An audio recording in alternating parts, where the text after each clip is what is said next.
बहुत बहुत स्वागत आप सभी का। आप देख रहे हैं कहानी कुर्सी की। मैं हूं सौरभ और स्टूडियो में हर्षवर्धन त्रिपाठी जी, विजय त्रिवेदी जी, प्रोफेसर संगीत रागी जी, समीर चौगांवकर जी सभी हमारे साथ हैं। अब ये एथेनॉल वाला मुद्दा जो है, इस पर जितनी सरकार सफाई दे रही है उतना विरोधियों को मुद्दा हाथ लग रहा है। E20 पेट्रोल मतलब इथेनॉल ब्लेंडेड 20% एथेनॉल ब्लेंडेड वाला पेट्रोल। इसको लेकर के लगातार घमासान चले ही जा रहा है। सोशल मीडिया में आग लगी हुई है कि क्या हो गया, E20 हाय हाय, ऐसे तमाम दावे किए जा रहे हैं। E20 से गाड़ियां खराब हो रही हैं, हमारा माइलेज कम हो रहा है, लोग वीडियो बना के डाल रहे हैं। अब कोई फैक्ट चेक कर रहा है कि एक टंकी प्योर पेट्रोल में कितना चलती है, एक टंकी E20 में कितना चलती है। और केंद्र सरकार ने ये बार बार साफ कर दिया है कि E20 की वजह से देश में कोई समस्या नहीं है गाड़ियों में, ना माइलेज में बहुत ज़्यादा कमी आ रही है, ना गाड़ियां खराब हो रही हैं। आम आदमी पार्टी के लीडर्स अरविंद केजरीवाल को एक इसमें मौका दिखाई दे रहा है, क्योंकि जैसे वो पीछे राम मंदिर वाले चंदा चोरी मामले पर उन्होंने अभियान की तरह उसको उठाया था, ऐसे ही उन्होंने E20 वाले मामले को भी अभियान की तरह उठाया है। और उन्होंने अभी कार कंपनियों को चिट्ठी लिखी कि कैसे गाड़ियां खराब नहीं हो रही हैं, आप बताइए ज़रा, अंडरटेकिंग दीजिए कि कोई गाड़ी खराब नहीं होती है इससे, या माइलेज कम नहीं होता है। अच्छा, वो ये भी कह रहे हैं कि कार कंपनियों को तो ये चिट्ठी 29 कंपनियों को चिट्ठी लिखी ही है, सरकार से भी वो रोज़ सवाल पूछते हैं। और उनके 2 पॉइंट्स हैं। पहला ये कहते हैं वो कि ऑप्शन होना चाहिए हमारे पास, मुझे जो तेल लेना है मैं वो खरीदूं, मैं E20 खरीदूं कि E10 खरीदूं कि E0 खरीदूं, मतलब प्योर पेट्रोल खरीदूं। ये ऑप्शन सरकार पब्लिक को क्यों नहीं दे रही है? लोगों को जैसा तेल भरवाना हो वो वैसा तेल भरवाएं। फिर उन्होंने ये कहा कि अभी 102 रुपए पेट्रोल मिलता है।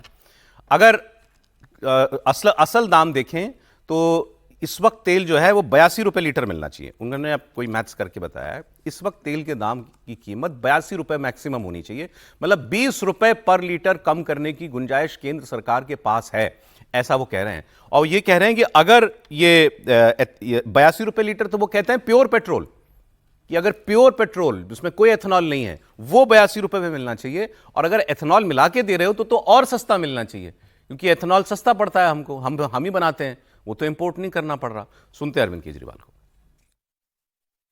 लोग कह रहे हैं ना कि भाई जब हम पेट्रोल पंप पे जाते हैं, आप E10 भी रखो, प्योर पेट्रोल भी रखो और E20 भी रखो, हम जो खरीदना वो खरीद लेंगे। वो कह रहे हैं कोई चॉइस नहीं दी जाएगी। दूसरा लोग कह रहे हैं भाई E20 वाला पेट्रोल जो है वो सस्ता मिलना चाहिए नॉर्मल पेट्रोल से, तभी तो हम खरीदेंगे। वो कह रहे हैं कोई सस्ता नहीं दिया जाएगा। लोग कह रहे हैं हमारे इंजन खराब हो रहे हैं, हमारी गाड़ी खराब हो रही है। वो कह रहे हैं मैं नहीं मानता कोई खराब हो रही है, सब ठीक है। लोग कह रहे हैं कि हमारी माइलेज कम हो रही है। वो कह रहे हैं मैं नहीं मानता कोई माइलेज कम नहीं हो रही। तो मैं प्रधानमंत्री जी से कहना चाहता हूं, प्रधानमंत्री जी, इतना अहंकार ठीक नहीं है, ये तो डिक्टेटरशिप है। जब इतने करोड़ों लोग इसके खिलाफ आवाज उठा रहे हैं, उनकी आवाज को सुनना किसी भी जिम्मेदार सरकार की जिम्मेदारी है। लोगों की आवाज सुनो, नहीं तो ये ठीक नहीं है।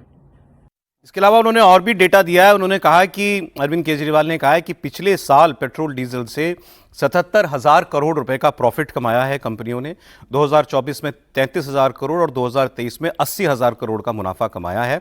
तीनों को जोड़ दें तो 2 लाख करोड़ रुपए का मुनाफा 3 सालों में तेल कंपनियों को हुआ है। तो 4 महीने की जंग में इतना कितना नुकसान हो गया, एक बात तो ये कह रहे हैं। अरे सरकार की तरफ से मैं देख रहा था, कल हरदीप पुरी जी जो पेट्रोलियम मिनिस्टर हैं, उन्होंने बहुत इंटरव्यूज़ दिए हैं, कई चैनल्स को उन्होंने इंटरव्यू दिए हैं। उनसे ये सवाल पूछे गए, उन्होंने कहा हम सस्ता ही दे रहे हैं, अगर प्योर पेट्रोल देते तो महंगा मिलता, इससे ज़्यादा देते हम। फिर उन्होंने कहा कि मतलब कह रहे हैं कि अभी जो आपको मिल रहा है आप समझ लो कि सस्ते दम पे मिल रहा है। फिर उन्होंने कहा कि इसमें से हमने एक आयात में एक साल में 1.9 लाख करोड़ बचाया है, इतना इसमें से 1.6 लाख करोड़ किसानों को दिया है, एथेनॉल का पैसा दिया है। अब अगर आप चाहते हो कि हम और सस्ता कर दें तो भी किसानों को की आमदनी कम होगी, तो क्या आप ऐसा चाहते हैं? पहले पार्ट पर दाम पर उनका लॉजिक ये था। फिर ऑप्शन वाली बात पर कि ऑप्शन दे सरकार, हर तरीके का पेट्रोल रखे पेट्रोल पंप पर। उसमें पहली समस्या तो ये है कि पेट्रोल पंप वाले जो हैं वो इतने टैंक बना सकते हैं क्या? हमें तो दिखता नहीं ना, टैंक अंडरग्राउंड होता है जब आप पेट्रोल भरवाने के लिए जाते हो। तो डीजल का टैंक अलग है, पेट्रोल का टैंक अलग है। अब E20 का अलग बना है, E10 का अलग बना है। क्या हर पेट्रोल पंप ऐसा कर सकता है? ये इसमें इंफ्रास्ट्रक्चर का प्रॉब्लम है। दूसरा उन्होंने ये कहा कि ऑप्शन दिया जाता है बेहतर चीज का, कि मैं आपको कोई अच्छी चीज का विकल्प दे रहा हूं, खराब चीज का विकल्प मैं क्यों दूंगा? मैं आपको ब्लेंडेड पेट्रोल की बजाय प्योर पेट्रोल का ऑप्शन क्यों दूं, जो मुझे महंगा भी पड़ता है और जो इकोलॉजिकली खराब भी है, वो ज्यादा कार्बन छोड़ता है। तो मैं आपको खराब चीज का विकल्प क्यों दूंगा, मैं आपको बेहतर चीज का विकल्प देने जा रहा हूं। जी सर, बताइए त्रिपाठी। नहीं, देखिए, एक तो ये कि इस मसले पर सरकार कितनी भ्रमित है कितना, जो एक तरह से कहें कि वो तो ट्रैप में ही है, वो तो जवाब देती है और नए सवाल खड़े हो जाते हैं।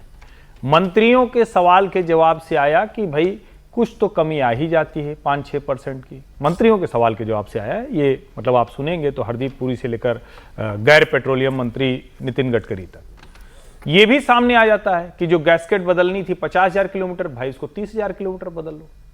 गाड़ी ब्रेकडाउन नहीं हो रहा है, ये तो हमें से कोई नहीं कह रहा, कुछ लोग जो कह रहे हैं उनको जांच कराइए। लेकिन जब चुनौती दी तो जो लोग गाड़ी लेकर आ रहे हैं कम से कम उनकी तो आप जांच करा लेते हैं, उनको क्यों रोक रहे हैं फिर आप?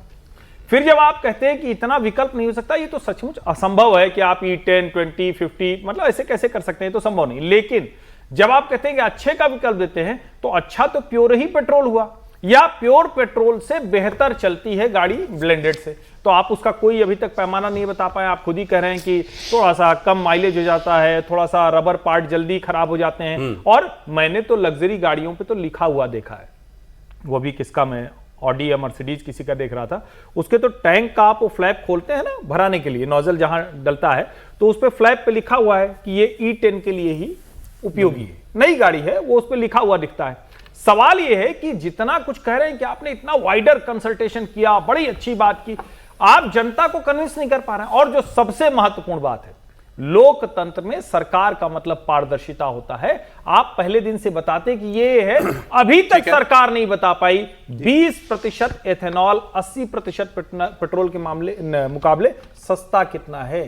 वो एग्जैक्ट इस जैसे आपने सवाल फ्रेम किया, इसका जवाब नहीं दे रही है, ये देना पड़ेगा ना। मगर वो यही कह रही है कि अगर सस्ता ही पड़ रहा है, सस्ता कर महंगा पड़ रहा होता तो हम क्यों करते, सरकार सीधी कह रही है। सस्ता तो पड़ ही रहा है, लेकिन अगर आप जनता को बताना चाह रहे हैं तो कन्विंस करके बताइए। अंग्रेजी में एक फ्रेज है, स्टॉर्म इन अ टी कप, चाय की प्याली में तूफान। और बाकी तो देखिए, फिर से मैं कह दूं कि जब हमारी 10 साल पुरानी गाड़ी नहीं बंद हुई आज तक, किसी गाड़ी चली रही है, तो फिर इसका मतलब ब्रेकडाउन वाली बात अतिरेक है, वो झूठ है।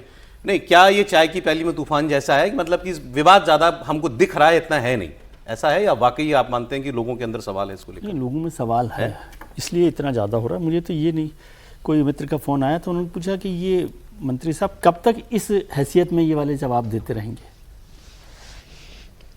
है ना? तो वो खैर अलग सवाल था, लेकिन ये चर्चा तो हो रही है कि इथेनॉल को लेकर क्या हो रहा है। और यदि पेट्रोल का नहीं था तो जो आपने यूरो क्या वो BS5 BS6 जो स्टैंडर्डाइजेशन किया था, वो तो पेट्रोल के लिए ही किया था तब। तो तब क्यों किया था? क्या उस समय सरकार को इस बारे में जानकारी नहीं थी? एथेनॉल पर कोई नई खोज सरकार ने करके ये सारा, और इसका मतलब हम 50 रुपये लीटर के हिसाब से ज़्यादा दे रहे हैं, 50 रुपये पर लीटर के हिसाब से, क्योंकि अभी जो बात हो रही है कि एथेनॉल से भी महंगा, एथेनॉल की वजह से सस्ता ही दे रहे हैं। तो जब 70 रुपये बैरल था, 110 रुपये बैरल था, और आज वापस 70-78 पर आ गए, तब भी हम 100 रुपये दे रहे हैं। तो एक कोई मैथमेटिक्स तो समझाएंगे कि कितने का भाव पड़ रहा है। वो जो कह रहे हैं वो स्पेसिफिक सवाल है, बता दो कि भाई एथेनॉल वाला मिक्स मिलकर इतने का पड़ रहा है, 20 रुपये ज़्यादा लगेंगे, 25 रुपये ज़्यादा लगेंगे पेट्रोल के लिए। और ये लॉजिक भी इलॉजिकल बात है कि वो कितनी जगह करेंगे। ये कोई ज़रूरी थोड़ी कि सारे पेट्रोल पंप पे ये कोई नीति बनाकर करेंगे, जिनको रखना होगा वो रख लेंगे। बहुत जगह शहरों पर होते हैं कि बहुत सारी जगह होते हैं। क्या पेट्रोल पंप पे ऐसा नहीं होता? बहुत सारे पेट्रोल पंप होते हैं जिसमें आप गाँव में चले जाइए, केवल डीजल ही होते हैं, वहाँ पर पेट्रोल नहीं होता है। कई जगहों पर पेट्रोल होता है, कई जगह पर पेट्रोल, डीजल, CNG सब एक साथ लगा हुआ होता है। तो ये तो जिसको जो जरूरत होगी, कानून थोड़ी बनाना है आपको, ये व्यवस्था देने की बात है। वैसे सरकार के पुराने बड़े फैसले देखिए अगर आप, तो ये नीति ऐसी मालूम पड़ती है जब कोई बहुत बड़ा कोई फैसला करना होता है जिसका इम्पैक्ट बहुत लार्जर होगा, तो फिर बहुत ज्यादा उसमें ऑप्शन देना, बहुत ज्यादा विचार करना, वो नहीं करती। लेकिन ये सरकार नोटबंदी की थी तो कर दी थी, देखी जाएगी, लोग देख लेंगे। GST लाए थे तो ले आए थे, बोलो लागू करो पहले, फिर बाद में इसकी कमियां देखते रहेंगे, ऐसे ही है, कर दिया लागू। तो लेकिन ये नीति के तौर पे भी तो घोषणा नहीं किया, कर देना कि नीति के तौर पे नहीं, हम ऐसे ही चलाएंगे। अभी तो इस पर बहस खुद ही नहीं मान रहे। वो कितना मना करे सरकार कि हम वापस नहीं जा रहे सर, वो रोज मना कर रहे हैं कि इस पे कोई रीथिंक नहीं है। सरकार ने साफ कह दिया है, इतना जरूर है कि इसको फर्दर ब्लेंडेड नहीं बनाएंगे, पर E20 तो पहले बना रहे थे ना, अभी वो नहीं कर रहे हैं। हाँ, तो इसका मतलब दबाव है इसको लेकर। और आपने जैसे GST और उसका जिक्र किया नोटबंदी का, दोनों से जनता को परेशान होना पड़ा ना। और आपने 50 करेक्शन स्वीकार भी कर लिया, लेकिन 50 करेक्शन किए ना आपने GST पर। तो फिर ऐसा क्या हो गया कि, और ये सरकार का कोई ईगो इशू है क्या? नहीं, कोई भी पॉलिसी यदि बनती है तो हम ऐसे ही ये करते हैं कि शुरू में उसको टेस्ट किया जाता है, उसको लगता मतलब है गिनी पिग्स हैं। एक मिनट, देखिए आप तो कह रहे हैं कि शुरू से ही जो पॉलिसी होती है वो 100% सक्सेसफुली होती है। दुनिया में कोई पॉलिसी ऐसी नहीं होती है जो 100% पहले दिन से सक्सेसफुल हो। तो हम उसको पहले ले जाते हैं और देखते हैं कि फिर इसमें क्या कमियां रह जाती हैं। यदि कमी रह जाती है तो फिर हम उसको ये करते हैं, उसमें परिवर्तन लाते हैं। और दुनिया में ये पूरा होता है। ब्राज़ील के अंदर भी 27% 28% मिक्सिंग की जाती है, वहाँ की भी गाड़ियाँ चल रही हैं ना। E10 जो है वो पूरी दुनिया में चल रही है। इथेनॉल का मिक्सिंग जो है वो अमेरिका के अंदर भी है, कनाडा के अंदर भी है, बाकी कई देशों के अंदर है, फ्रांस के अंदर भी है, जर्मनी के अंदर भी है। E10 मिक्सिंग के पहले तो कहा जाता था कि प्योर पेट्रोल ही होना चाहिए, इसमें कोई मिक्सिंग होना नहीं। मैं ये नहीं कह रहा हूं, ये बिल्कुल वाजिब है कि सरकार ये भाई अब जब आपने नीति के बाद जो कुछ सवाल उठे तो कुछ तो ऐसा थोड़ी है कि पत्थर की लकीर है, पत्थर की लकीर थोड़ी है, कुछ बदलाव ही नहीं हो सकते। नहीं, सरकार ने ऐसा नहीं कहा है। सरकार ने कहा है कि भैया जियो स्ट्रेटजिक स्थिति को देख करके, इंपोर्ट बिल को देख करके हमने एथेनॉल को मिक्स करने का फैसला किया है। ठीक है, इस वक्त सरकार का 3.5% के आसपास तक माइलेज का असर पड़ता है। सरकार ने जितने बयान दिए हैं इन पिछले 20 दिनों में, 15 दिनों में, एक ही जवाब है वो कि E20 पेट्रोल ही रहेगा, बस यही मिलेगा सबको। हाँ, ये तो इसमें तो कोई गुंजाइश नहीं दिखा रही ना सरकार। सरकार तो आपको एक प्रीमियम पेट्रोल भी देती है ना। आप जाएंगे यदि आप पेट्रोल पंप पे तो प्रीमियम पेट्रोल भी एक देती है। ऑप्शन तो रखे हुए हैं, ऐसा नहीं है कि ऑप्शन नहीं रखे हुए हैं, वो ऑप्शन रखे हुए हैं। एक प्रीमियम पेट्रोल भी देती है हर पेट्रोल पंप पर। आप पेट्रोल है तो प्योर पेट्रोल भी दे दे।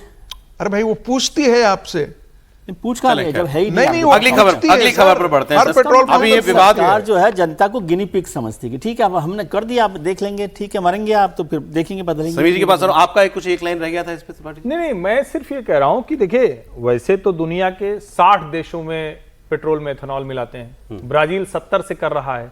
5 देश ऐसे हैं जहां 20% से अधिक मिलाया जाता है। 5 देश ऐसे हैं जिसमें अब भारत भी शामिल हो गया। सवाल दूसरा है जिस पर यह सरकार पता नहीं क्यों नहीं समझ रही है। अतिरेक जो किया जा रहा है, आप उसको नहीं समझेंगे तो वो अफवाह भी आपके लिए खतरनाक होगी। पारदर्शिता चाहिए, स्पष्टता से बताइए कि ये चीजें हुई, क्योंकि 23 के पहले तो आप कह रहे हैं ना कि वो E10 या जिसको कहते हैं कि E0 वाली थी, वो आपको बताना पड़ेगा।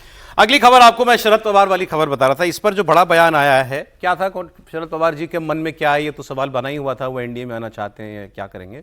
फिर उनकी मीटिंग हो गई एक नाथ शिंदे और देवेंद्र फडणवीस से असेंबली में, किसी और विषय पर कोई राजनीतिक चर्चा ऐसा नहीं बताया गया कि वहां पे हुई। उसके बाद जो स्टेटमेंट्स आ रहे हैं, सबसे पहले तो संजय राउत ने बोला, शिवसेना यूबीटी के नेता, उन्होंने कहा कि भाई जिनको हम गद्दार कहते हैं उन लोगों से क्या मिलने जाने का मतलब था। शरद पवार जी का सीनियर लीडर है, सम्मान है, लेकिन उनको हमारी भावनाओं का ख्याल करना चाहिए। हमसे जिन लोगों ने गद्दारी की उनके साथ आप बगल की कुर्सी लगा के बैठते हैं तो ये तो ठीक नहीं है। इसी मीटिंग की बात कर रहे थे जो तस्वीर में आपको दिख रहा है। फिर आज एक इंटरेस्टिंग बयान आया कांग्रेस पार्टी के सीनियर लीडर पृथ्वीराज चव्हाण की तरफ से, एक्स चीफ मिनिस्टर हैं। उन्होंने कहा कि शरद पवार जी के विचार अस्थिर हैं। अब ये एक सीनियर आदमी का शरद पवार पर दिया गया पहला इतना बड़ा स्टेटमेंट है कि उनके विचार अस्थिर हैं, पता नहीं वो क्या सोचते हैं, और उनके 4-5 सांसद जो हैं वो भी अलग विचार रखते हैं। सुनिए आप। एक्झॅक्टली काय होईल मला माहित नाही। तुमच्यापैकीच काही जणांनी बातम्या दिल्या आहेत की 3 पर्याय आहेत त्यांच्याकडे, पण एक चिंताजनक खबर निश्चित आहे की त्यांचे 5 ते 6 खासदार अस्वस्थ आहेत।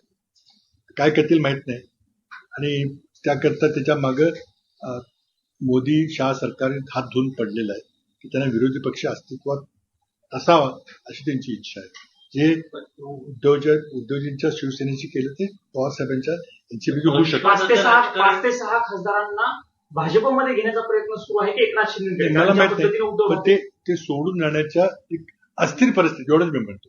सोडून जातील की नाही मला माहित नाही, पण अस्थिर आहेत असं मी। ये तो मैं पहली पुष्टि मान रहा हूं इस बात की सीनियर लेवल पर कांग्रेस पार्टी से कि हाँ कुछ चल रहा है शरद पवार जी के मन में। अस्थिर विचार और क्या होता है? अस्थिर यही मतलब कि हमारे साथ रहने के बारे में उनके विचार बदल रहे हैं। निश्चित रूप से पृथ्वीराज चौहान और शरद पवार की अगर आप राजनीति देखोगे तो दोनों पुराने महाराष्ट्र के नेता रहे और दोनों की भी राजनीतिक प्रतिद्वंदिता बहुत पुरानी रही है। मुख्यमंत्री बनने को लेकर, कैबिनेट मंत्री बनने को लेकर केंद्र के अंदर जब पृथ्वीराज चौहान मनमोहन सरकार में एमओएस थे, उस समय शरद पवार एग्रीकल्चर मिनिस्टर थे, तो उस समय भी इनके बीच महाराष्ट्र की राजनीति को लेकर रस्साकशी चलती थी। लेकिन अब ये तय, लेकिन ये तब से चल रहा है जब राज्यसभा का चुनाव हुआ था और कांग्रेस कह रही थी कि हम अपने उम्मीदवार को राज्यसभा भेजेंगे, शिवसेना कह रही थी कि भाई हमारे उम्मीदवार को राज्यसभा का समर्थन दीजिए। सुप्रिया सुले ने कहा था कि भाई शरद पवार को आप राज्यसभा का समर्थन दीजिए, शरद पवार राज्यसभा जाना चाहते हैं। उस समय भी ये संकेत दिए गए थे कि अगर शरद पवार को आप राज्यसभा नहीं भेजोगे तो शरद पवार राज्यसभा का चुनाव लड़ेंगे और भारतीय जनता पार्टी को समर्थन देगी और राज्यसभा चले जाएंगे, या वो एनडीए के अंदर नाराज होकर एनडीए को समर्थन दे देंगे। तो शरद पवार को रोक के रखना है तो राज्यसभा भेज दीजिए। तो सबने अपना मन मारकर शरद पवार को राज्यसभा भेज दिया। शरद पवार राज्यसभा भी चले गए, लेकिन अब शरद पवार के जिस तरीके से बयान आ रहे हैं तो अब ये ठगा महसूस कर रहे हैं कि राज्यसभा भी दे दिया हमने और अब शरद पवार राज्यसभा के साथ केंद्र के अंदर मंत्री बेटी के लिए की बात कर रहे हैं और प्रदेश में मंत्रिमंडल के लिए बात कर रहे हैं। हालांकि ठीक है कि शरद पवार की जो मुलाकात हुई देवेंद्र फडणवीस से, वो जरूर महाराष्ट्र और कर्नाटक के बीच में जो विवाद चल रहा है मराठी गांवों को लेकर उसके संदर्भ में हुए, लेकिन एकनाथ शिंदे के साथ जो का तो आहत होना बनता है। नहीं, उनका हाथ इसलिए हुए, देवेंद्र से मिले उससे नाराजगी नहीं है, उनकी नाराजगी है कि वो एकनाथ शिंदे के साथ जिस तरीके से उन्होंने बैठक की उससे उनको नाराजगी है कि आप एकनाथ शिंदे से क्यों मिले जिन्होंने 48 घंटे पहले तो हमारे इस पर शरद पवार जी की पार्टी के सीनियर लीडर है जयंत पाटिल, उनका भी बयान आया संजय राउत के बयान पर कि कोई रूल है क्या ये महाविकास आघाड़ी में, मतलब अपोजिशन खेमे में कोई रूल है क्या कि किसी दूसरे पार्टी के आदमी से कोई नहीं मिलेगा? नहीं, सब मिलते हैं। ये तो गलत बात है ना, संजय राउत तो इतना ठीक नहीं है। क्या उद्धव ठाकरे देवेंद्र फडणवीस के साथ नहीं मिलते हैं? क्या उद्धव ठाकरे के सांसद नहीं मिलते रहते पहले से? अभी भी कांग्रेस के कई नेता देवेंद्र फडणवीस के पास किसी काम के लिए जाते।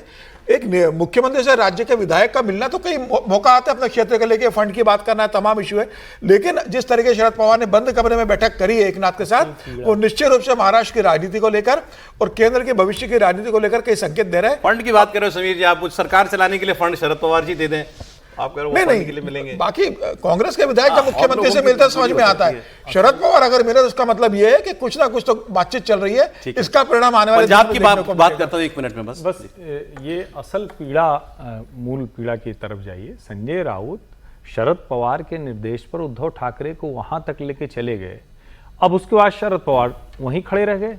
असली मसला तो ये है ना भाई, आपने उद्धव ठाकरे को भाजपा से इतना दूर कर दिया कि अब वो बेचारे इधर आ ही नहीं पा रहे हैं। उद्धव जी और आदित्य जी का आगे क्या होगा राजनीति को समझ में नहीं आ रहा है, और आप शिंदे जी से मिल ले रहे हैं। आप ही के दम पर तो उस वक्त संजय राउत सबको गद्दार गद्दार बोले चले जा रहे थे।